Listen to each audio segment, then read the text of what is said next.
Hey everyone, Hong here, welcome back to the channel. So after going on my first Jeep camping adventure in Malaysia on the beach a couple of weeks ago, I realized that there's no such thing as too much storage space. By the way, if you're keen to join me on that adventure, links to the video in the description and at the end of this video. So aside from wanting more storage space for my trips and adventures, another reason why I'll be needing more will be for work. Which is why I opted for the aluminum storage shelf from Vector Off-Road. This is not a sponsored video or product, but I have to say that the product itself, while it wasn't too expensive, the shipping from the US to Singapore was. In fact, the shipping costs were higher than the product itself. Having said that, shortly after making my online purchase, the good people over at Vector Off-Road dropped me an email and offered me an upgraded product, their GGB cargo basket, which is, as you can see, still in a box unopened.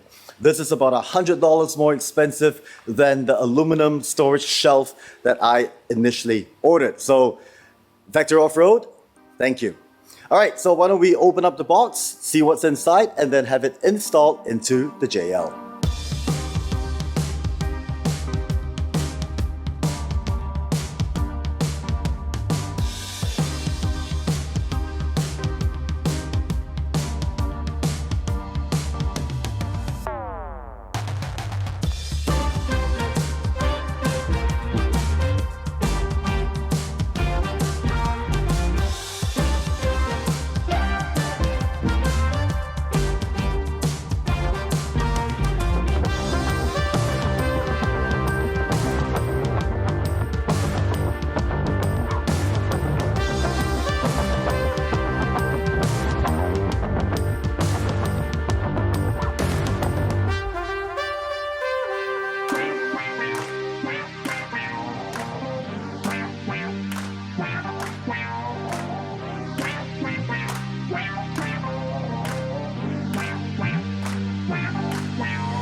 All right, so installation's complete.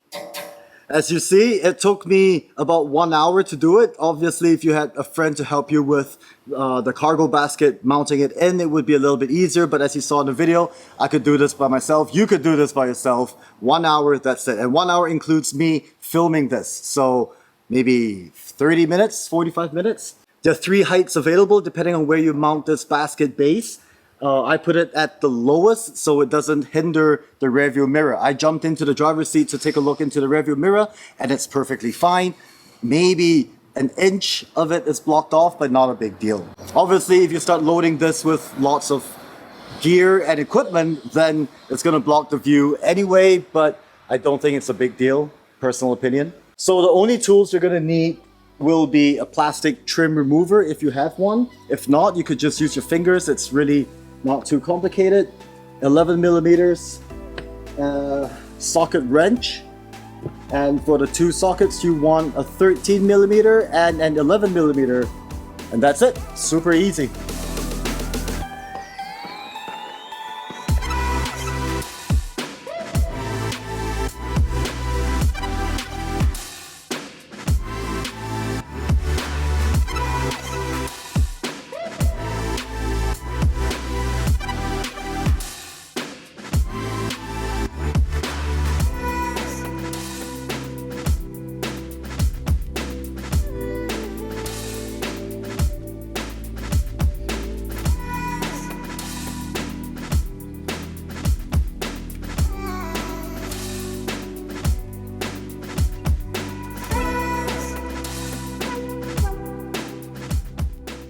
That's it for this video. Thank you so much for joining me. I hope you found this video useful. If you did, consider hitting that like and subscribe button. If you have any questions, feel free to ask them in the comments section as well. And if you're not following me on my socials such as TikTok and Instagram, please consider to do so.